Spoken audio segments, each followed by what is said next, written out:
खुलुमबाय फरायसा लोगो नोंथांमोन। गिबियावनो नोंथांमोनखौ आंनि गोदान भिडिअ'आव बरायग्रोनाय थाबाय। दिनै आं नोंथांमोनखौ फोरोंनो आखायाव लादों 10 थाखोनि फरा 5 सोंथि 5.1 नि फिननायफोरखौ खालामनो आखायाव लादों।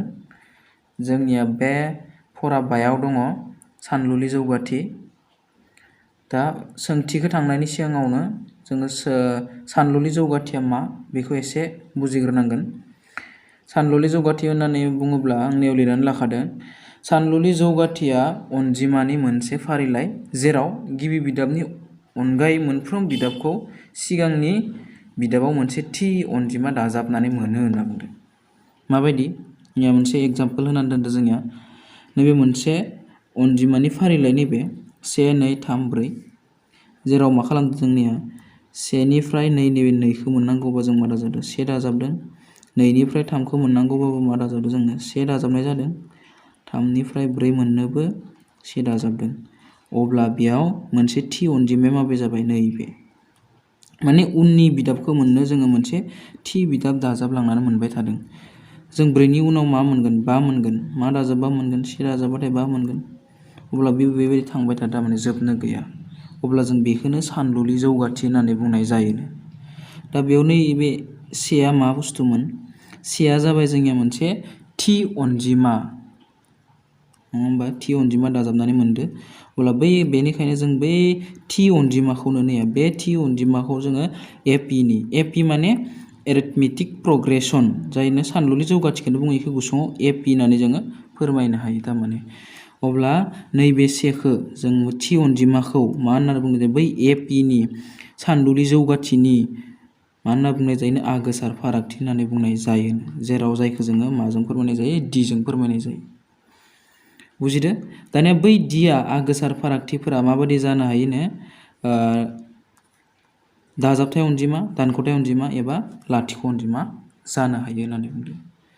दा बेबायदिनो बे मोनसे जोंनिया सानलुलि जौगाथि जाबाय होमबा? अब्ला नैखौबो नायदो, जोंनिया मा जालांदो? 100 निफ्राय 70 मोननो मा खालामदों जों? गिबि बिदाबनि उनाव बेसेबां दानख'दो जोङो? 30 दानख'नानै 70 मोनदो। 70 जोङो 30 दानख'बाथाय बेसेबां मोनो? 40 मोनो।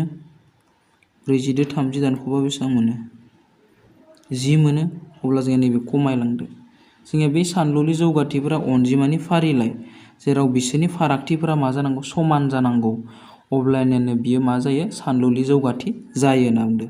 बेयो दाजाबथायबो जानो हागौ, दानख'थायबो जानो हागौ, नङाबा लाथिख'बो जानो हागौ होननानै बुंनाय जादों। अब्ला नैनि उनाव जोङो आरो जुदि मा खालामोब्ला बेनि उनाव बेसेबां अनजिमा मोनगोन होनबा जों? अब्ला 10 जों मा दाजाबनांगोन जों? 30 -30खौ दाजाबलांबाय थानांगोन। -30 दाजाबा बेसेबां जागोन? जायो -20। अब्ला जों बिनि उनाव मा मोनगोन? -20सो मोनगोन ना दानख'आ देरसिन। अब्ला जों बिसोरनि फारागा सानफ्रोमबो मा जालांबाय थादों? दानख' 30 जालांबाय थादों। अब्ला फारागा समानखायनो जों बेखौ मोनसे एपि होनना बुंगोन। एरिथमेटिक प्रग्रेसन होनगोन, सानलुलि जौगाथि एपि। अब्ला नैयाव जों नायोबा नैबे मा फाराग दङ? दानख' 3दो मा दाजाबदो? 1 दाजाबदो। अब्ला दानख' 2 मोनो। दानख' 2दो जों मा दाजाबदो? 1 दाजाबदो। 1 दाजाबबाथाय दानख' 1 मोनो। दानख' 1जों जोङो मा दाजाबदो? 1 दाजाबदो। अब्ला मा मोनगोन? लाथिख' मोनगोन। अब्ला बेबायदिनो लाथिख'जों जोङो मा दाजाबनाय? 1 दाजाबबाथाय 1 मोनगोन। अब्ला बेबायदिनो थांबाय थागोन, बे जोबनो गैयै फारि जालांबाय थालांगोन। थिग बेबायदिनो नैबे 4आव नायलायबाय जोङो। बेयाव मा दङ? 3नि उनाव 3नि उनाव मा दाजाबदो जोङो? लाथिख' दाजाबदो। बेनि उनाव मा दाजाबदो? लाथिख' दाजाबदो। बेनि उनाव मा दाजाबदो? लाथिख' दाजाबदो। माने अब्ला जोङो बुजिबाय मा? एरिथमेटिक प्रग्रेसन जानांगौबा, सानलुलि जौगाथि जानांगौबा जोंनिया फारागथिफ्रा समान जानांगौ। दा फारागथि होनब्लाथाय जों दानिया माबायदि मिथिसिगोन? दा माबायदि फारागथि दिन्थिगोन?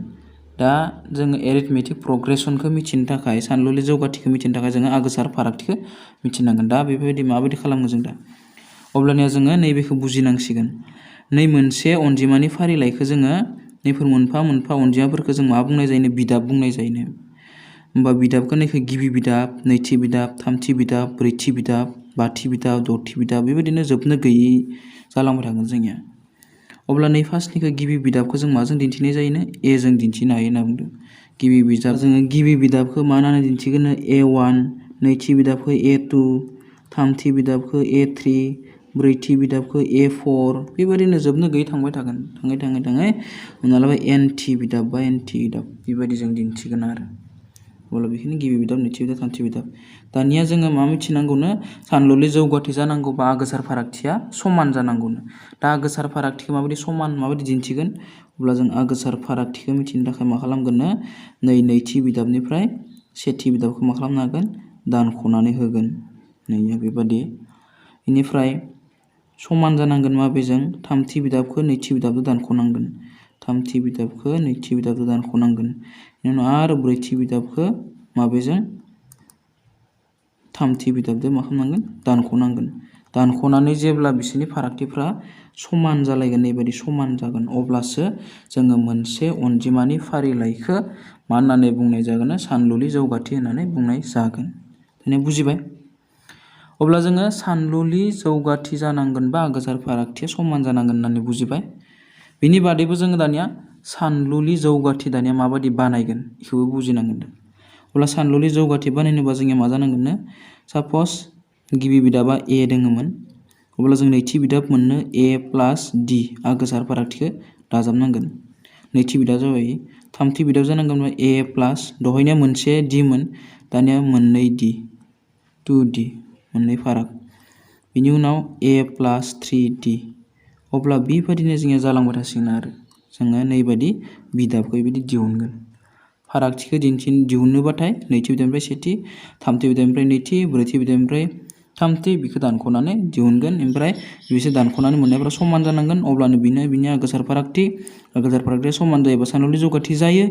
बे सानलुलि जौगाथि बानायनोबा जोंनिया मा खालामो? गिबि बिदाबजों आगोसार फारागथिफोरखौ दाजाबनानै होलांबाय थायो। अब्लानियानो सानलुलि जौगाथि जागोन। बिदिब्ला जों बुजिबाय सानलुलि जौगाथिया मा बुस्थु। बिदिब्ला थौदो जों दानिया सोंथि 5.1खौ खालामनोसै। दानिया जोङो एपिखौ मिथिबाय। दानिया नैयाव नायदो, बेयाव जों नायोब्ला दहायनि बायदिनो एग्जाम्पल लाफिनबाय मोनसे 1 2 3 4 5 ... जोबनो गैया। होमबा नैयाव बिदाबफोरा जोबनो गैया बा जोबनो गैयै बिदाबफोरनि जों एपि दिहुननो गोनां जागोन। माने एपि आरो जोबनो गैयै एपिनि बे। अब्ला नैयावबो जों जुदि नायोबा बेबो जोबनो गैया, बिदाबफोरा जोबनो गैया आरो थांबाय थादो। अब्ला बेखौबो जोङो जोबनो गैयै एपि होनना मिथिबाय। नेक्स्टआव दङ जोंनिया मा होनो 5 7 9 बेनि फारागथिफोरा समान नंगौ नङा? समानबाथाय एपि। अब्ला एपिबाबो नै मा? बिदाबा मा? 20सो आलासिल' दङ। अब्ला नैखौ जोबथा बिदाब गोनां एपि होननानै बुंगोन। थिग बेबादिनो नै 4आबो जोबथानाय एपि जागोन, माने 9 आलासि दङ। दा जों बेखौ एपि होननानै माब्ला मिथिगोन? जों खेबसे खालामनानै नैयाव नायोब्ला नैबे गिबि बिदाब A1आ बेसेबां? 1, A2आ बेसेबां? 2, A3आ बेसेबां? 3, A4आ बेसेबां? 4, A5आ बेसेबां? 5। अब्ला जों दानिया बियो एपि नंगौ नङा होननानै मिथिनोबा जों माबायदि खालामनांगौ होननानै बुंदोंमोन? आगोसार फारागथिया समान जानांगौ। आगोसार फारागथि मिथिनांगौबा नैथि बिदाब दानख' सेथि बिदाब बेसेबां जागोन? नैथि बिदाब 2 दानख' 1 समान बेसेबां? दानख'बा 1 मोनगोन। थामथि बिदाब दानख' नैथि बिदाब समान थामथि बिदाबाव 3 दानख' 2 समान बेसेबां जायो? 1 जायो। ओमफ्राय ब्रैथि बिदाब दानख' थामथि बिदाब समान मा जागोन जोंनिया? 4 दानख' 3 समान बेसेबां? 1। बाथि बिदाब A5 माइनास A4 समान 5 दानख' 4 समान बेसेबां जायो? 1 जायो। अब्ला बेयाव नैफोरनो मा फाराग? बेखायनो D = 1 जादों बेयाव। माने मोनफ्रोमबो माबे समान जादों? जिहेतु A2 माइनास A1आ समान A3 माइनास A2 समान A4 माइनास A3 समान A5 माइनास A4 बेबादि। अब्ला मोनफ्रोमबो माने अनजिमाया 1 जादों, माने आगोसार फारागथिया समान जादों। अब्ला बेनिखायनो नैबे होनाय अनजिमानि फारिलाइखौ जों मोनफा एपि होननानै बुंगोन। बिदिब्ला बुजिबाय फरायसाफोर? बिदिब्ला थौदो जोङो सोंथि 5.1नि सोंनायफोरखौ खालामनोसै। दानिया जों नै सोंथिखौ नायदो। बेयाव मा होनाय दोङो? गाहायनि बबे हालोदफोराव अनजिमाफोरनि फारिलाइया मोनफा सानलुलि जौगाथि दानायाव लोब्बा गोनां? मानो? गाहायाव जोंनो मोननैसो कन्डिसन होनाय दोङो। बे कन्डिसननिफ्राय जोङो मा खालामनांगौनो सानलुलि जौगाथि बानायनांगौनो एपि माने एपि नंगौना नङा बेखौ दिहुननांगौ। बे सियाव नाय टेक्सि भाराया जेब्ला गिबि किल'मिटारनि थाखाय 15 रां आरो मोनफ्रोम उफ्रा किल'मिटारनि थाखाय 8 रां लायोनो। अब्ला जोङो मा खालामनांसिगोन दानिया बिनि एपि दिहुननांसिगोन। गिबि किल'मिटाराव खै थाखा लायोनो 15 रां लायोनो। अब्ला बेनिफ्राय बेनि उनाव बारा जालांबाय थाबा गिबि किल'मिटारनिख्रुइ माने सेथि किल'मिटारनिख्रुइ बारा जालांबाय थाबाथाय इथिंखालि उफ्रा 8 दाजाबलांबाय थायो। हमना ला 1 किल'मिटाराव 15 बा 2 किल'मिटाराव आरो 15 + 8 3 किल'मिटाराव आरो 15 + 8 + 8 बेबायदि दाजाबलांबाय थायो थारमाने बेबादि होनदों। अब्ला दा जोङो एपि होननानै दिहुननांगोन। बिदिब्लाबो नायदो बरिया बानायलांसै जोङो। लिरबाय आङो बेयाव सेथि किल'मिटारनि थाखाय टेक्सि भारा बेखौ जों मा होनना हमना लाबाय A1 समान 15 रां। बेबायदिनो नैथि किल'मिटारनि थाखाय टेक्सि भारा बेखौ जों A2 समान सेथि किल'मिटाराव 15 रांमोन। अब्ला उफ्रा दाजाबलांबाय थाबाथाय 8 रां दाजाब जायोनो। अब्ला 15 + 8 समान बेसेबां जागोन 23। अब्ला 23 रां नैथि किल'मिटाराव। बेबायदिनो थामथि किल'मिटार 4थि किल'मिटार दाजाबलांबाय थानोसै जों। नायदो थामथि किल'मिटारनि थाखाय टेक्सि भारा नैथियाव बेसेबांमोन 23 रांमोन। अब्ला थामथि जानो थाखाय आरो 1 किल'मिटार दाजाब जादो। अब्ला 1 किल'मिटाराव 8 रां दाजाबबाथाय बेसेबां जागोन 11 31। अब्ला थामथि किल'मिटाराव 31 रां जागोन। दानिया 4थि किल'मिटारनि थाखाय टेक्सि भारा थामथियाव बेसेबांमोन 31 होमबा प्लास 4थि जानोबा 1 किल'मिटारनि रां दाजाबलायबाय बेसेबां जागोन 39। अब्ला जोंनिया बेबादिनो सेथि नैथि थामथि 4थि 5थि 6थि थांबाय थागोन। अब्ला जों मा जागोन जोबनो गैयै थांबाय थागोन। अब्ला उनथिं बिदाबफोरा अब्ला जों बारा बानायनाङा 2 बा 3 बिदाबालासे बानायबानो जाबाय। अब्ला जों 4 बिदाब बानायबाय। दानिया जोङो बियो एपि नंगौ होनना नायनोसै दा। दानिया जोङो बेनिफ्राय मा मोनबाय सेथि नैथि थामथि 4थि बेबायदि किल'मिटारखौ जोङो साजायनानै नैबायदि मोनबाय आरो। 4थि किल'मिटारनि थाखाय टेक्सि भाराया फारियै 15 रां 23 रां 31 रां 39 रां जोबनो गैया आरो डट डट डट। अब्ला बेबायदि जोंनिया फारि जालांबाय टेक्सि भाराया। दा बेयो मोनसे अनजिमानि फारिलाइ जालांबाय आरो। दा बे अनजिमानि फारिलाइया जोंनिया सानलुलि जौगाथि जानांगोन ना जाया नायनोबा जों मा खालामनांसिगोन DAखौ आगोसार फारागथि मिथिनांगोन। अब्ला जोङो बेयाव D दिहुननोबा माबायदि फर्मुलाया A2 - A1 समान A2 नि माना बेसेबां 23 - 15 खालामबा बेसेबां जागोन 8 जागोन। बेनिफ्राय A3 - A2 समान बेसेबां जागोन A3 आ जाबाय 31 - 23 समान मा जागोन 8 जागोन। बेबायदिनो A4 - A3 समान बेसेबांनिबो आगोसार फारागथिया 8। अब्ला जों माबायदि लिरनो हायो दा जिहेतु A2 - A1 समान A3 - A2 समान A4 - A3 माने मोनथामबो आगोसार फारागथिया समान। अब्ला बेनिखायनो जों मा होनना लिरनो हानाय जाबाय होनाय अनजिमानि फारिलाइया मोनफा एपि जेराव आगोसार फारागथिया मा जायो D बेखौनो लिरबानो जाबाय आरो जों दानिया। अब्ला जोबथारनायाव जों नैखौ लिरना होबानो जाबाय आरो। बेखायनो होनाय अनजिमानि फारिलाइया मोनफा एपि दायो जेराव आगोसार फारागथि D समान बेसेबां 8। बिदिब्ला जाबाय बे मोनसे 1नि सोंथिया बेबायदिनो जायो जोंनिया जोब्बाय 1आ। दायो नैखौ नायदो। दानिया नैखौ नायदो। नैयाव दङ जोंनिया गंसे गेस हासुंनिफ्राय भेकुवाम पाम्प गंसेया खेबसेयाव हासुङाव थानाय बारनि 1/4 दिहुनगारोब्ला हासुङाव खेबफ्रोमबो दिहुनगारनायनि उनाव थालांनाय बारनि बिबां। बेखौ जोङो सानलुलि जौगाथि दायोना दाया नायनोसै। बिदिब्ला जोङो गंसे हासुङाव बेसेबां गेस थायो बेखौ जोङो दायो मिथिथ'वा दानिया माने गंसे हासुङाव बेसेबां बार थायो जों बेखौ मिथिथ'वा। अब्ला मिथिथ'वाबा जों मा खालामनांगोन हमना लानांसिगोन दानिया। हमबाय बिदिब्ला आं लिरग्रोनानै होनोसै नोंसोरनो दानिया आं मा खालामना लाबाय लिरना लाबाय हमबाय गंसे हासुङाव थानाय बारनि बिबां A1 समान x हासुङाव बारनि बिबाङा बेसेबां दङ x सानगुदि दङ थारमाने दानिया जों मा खालामोनो खेबसेयाव 1/4 दिहुनगारोनो हासुंनिफ्राय अब्ला जोङो मा खालामसै उननिखौ लिरलायनोसै नायदो दानिया आं मा खालामबाय गिबि खेब भेकुवाम पाम्पजों 1/4 बार बहननायनि उनाव हासुङाव थालांनाय बारनि बिबां बेखौ आं A2 होननानै लाबाय मा खालामदो गिबि खेब भेकुवाम पाम्पखौ बेसेबां दिहुनदो मानिफ्राय टटेल x दङमोन x निफ्राय आरो बिनिफ्रायनो बेसेबां बहनदोनो 1/4 बहनदो अब्ला थालांनाया मा जागोन x माइनास x निफ्राय 7 बहनदो ओंखायनो x सानजाब 7 लिरबाय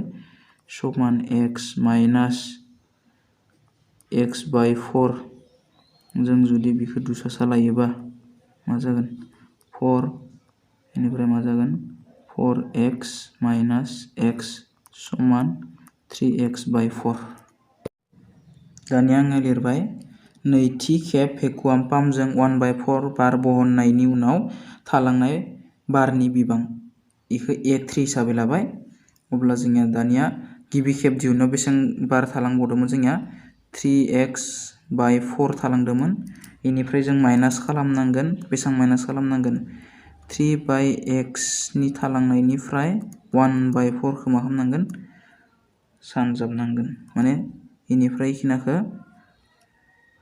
जोङो मानो बहनदोंमोन ओमफ्राय बिदि लिरबाय दानिया जों मा खालाम सानजाब 3x/4 माइनास 4 3x दुसासा ला दुसासाया मा जागोन जोंनिया 16 बेसे मोनहैदो 4 बे 12x माइनास 3x समान दानख'आ बेसेबां जागोन 9x/16 दानिया जोंनिया नैथि खेब भेकुवाम पाम्प बहनबाथाय इसनि थालांबाय सेथि खेब बहननायाव 3/x मोन बेनिफ्राय फार्स्टआवनो बारा दंखायोमोन बेसेबां x दानिया जोङो नैबेखिना मोनसे अनजिमानि फारिलाइ जाबाय दा बै अनजिमानि फारिलाइखौ जों मा खालामनानै नायनोसै आगोसार फारागथिखौ नायनोसै समान नंगौना नङा दा बेफोर आगोसार फारागथिया जुदि समान नंगौबा जोङो नैबे मोनसेया मा जासिगोन नै मोनसे हालोदा मा जासिगोन कन्डिशना सानलुलि जौगाथि जागोन जुदि समान नङाबाथाय मा नङा सानलुलि जौगाथि नङा बिदिबा दानिया नायदो जोङो फारागखौ दिहुननोसै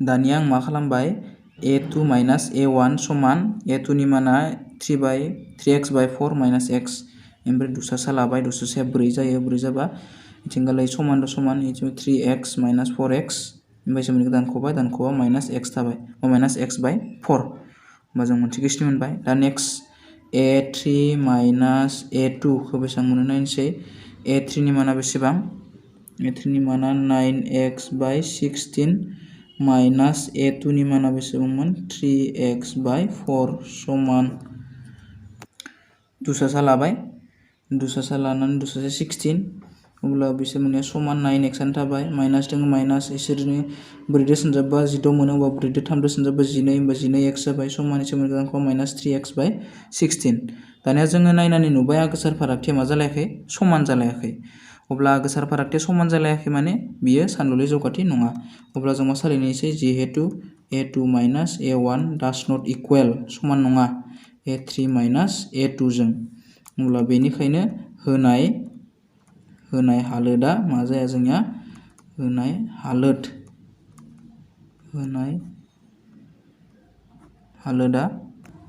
हालोदा एपि दायासो नांगौ दायो नङा दाया बेखायनो होनाय हालोदा एपि दाया बास जोब्बायनो बियो दानिया 3 नाम्बारखौ नायनोसै जोङो 3 नाम्बाराव दङ मा दङ गंसे दैखर मोनफ्रोमबो मिटार जावनायनि उनाव जावनायनि बेसेन जेब्ला गिबि मिटारनि थाखाय बेनि बेसेना 150 रां आरो मोनफ्रोम उननि मिटारनि थाखाय 50 रां बारायोनो गिबि मिटाराव 150 रां खुरि ओमफ्राय बिनि उननि मिटारफोराव बेसेबां बारायलांबाय थायोनो 50 रां बारायलांबाय थायोनो दा बिखौ जोङो सानलुलि जौगाथि नंगौना नङा बेखौ जोङो बानायनांगौ बिदिब्ला नायदो जोङो गिबि मिटारनि थाखाय 150 अब्ला A1 होनना लानो हायो जों इखो गिबि बिदाब बेयाव आं लिरना लाबाय बेयाव से मिटार दैखर जावनायनि बेसेन बेखौ आं A1 होनना लाबाय समान से मिटाराव बेसेंनो 150 रां। दानिया जोङो उननि मिटारनि थाखाय जों दिहुनलायनोसै। नैथि मिटार दैखर जावनायनि बेसेनखौ जोङो मा होनना लाबाय A2 होननानै लाबाय। अब्ला गिबि मिटाराव 150 रांमोन, अब्ला उननि मिटाराव 50 बारायो, अब्ला 50 दाजाबना होबाथाय जोंनिया बेसेबां जागोन 200। अब्ला 200 रां उननि बेसेना। 3 मिटार दैखर जावनायनि बेसेन मा जागोन A3 समान 2 मिटार दैखर जावनायाव 200 मोन, बेनिफ्राय 1 मिटार बारायलायबाय होमबा 50 रां बारायबाय, समान बेसेबां जागोन 250 रां। नेक्स्ट दानिया 4 मिटार दैखर जावनायनि बेसेनखौ A4 होननानै लाबाय। 3 मिटार जावनायाव 250 रां थांदोंमोन आरो प्लास 50 जालांबाय, थिंगालै 1 मिटार बारायबाय नालाय बेसेबां जागोन 300 रां। दानिया जोङो मोनसे अनजिमानि फारिलाइ मोनबाय। दा बै अनजिमानि फारिलाइया जोंनिया सानलुनि जौगाथि नंगौना नङा नायनो थाखाय जों मा खालामनांसिगोन आगोजार फारागथिखौ दिहुननांसिगोन। बिदिब्ला जों बेखिनियाव लिरदो दानिया A2 माइनास A1, A2 नि माना बेसेबांमोन 200 माइनास A1 नि माना बेसेबां 150, दानख'आव बेसेबां जागोन 50। नेक्स्टआव नायलायनांसिगोन जोङो A3 माइनास A2, A3 नि माना बेसेबांमोन A3 नि माना 250 दानख' A2 नि माना 200 A2 नि माना 200 समान बेसेबां जाबाय 50 जाबाय। A4 माइनास A3 समान 300 दानख' 250 समान बेसेबां जागोन 50। अब्ला जों दानिया मा मोनबाय बे आगोसार फारागथि। अब्ला जों आगोसार फारागथिखौ मा मोनबाय समान मोनबाय, माने जिहेतु A2 माइनास A1 आ समान A3 माइनास A2 जों आरो बेबो समान A4 माइनास A3 जों, माने आगोसार फारागथिफ्रा समान जालायबाय। समान जानायखाय मा होनना बुंनांसिगोन, बेनिखायनो होनाय हालोदा मोनसे एपि दायो होनना लिरबानो जाबाय आरो एबारनो। बिदिब्ला नोंसोर बेबायदि लिरबानो जाबाय आरो दानिया। बेखायनो होनाय हालोदा मोनसे एपि दायो जेराव A समान माने A1 माने गिबि बिदाब समान बेसेबां 150 आरो आगोसार फारागथिया बेसेबां 50। जेरै गासैजोंबो जों 50 दाजाबनानैसो जोङो नैबे मोनसे फारिलाइखौ मोन्दोंमोन। होमबा आगोसार फारागथिया समान जानायखाय जों बेखौ मोनसे एपि होननानै बुंनो हानाय जाबाय। बिदिब्ला फरायसा लोगोफोर दिनैनि भिडिअ'आ बेखिनियानोसै। नोंथांमोना जुदि माबाफोर बुजि मोनि दङब्ला कमेन्ट बक्सआव फोरमायहर। लोगोसे माबे फराखौ नोंथांमोननो भिडिअ बानायनांगौ बेखौ नोंथांमोना कमेन्ट बक्सआव लिरजायो। बिदिब्ला दिनैनि थाखाय बेखिनियानोसै। बाय बाय।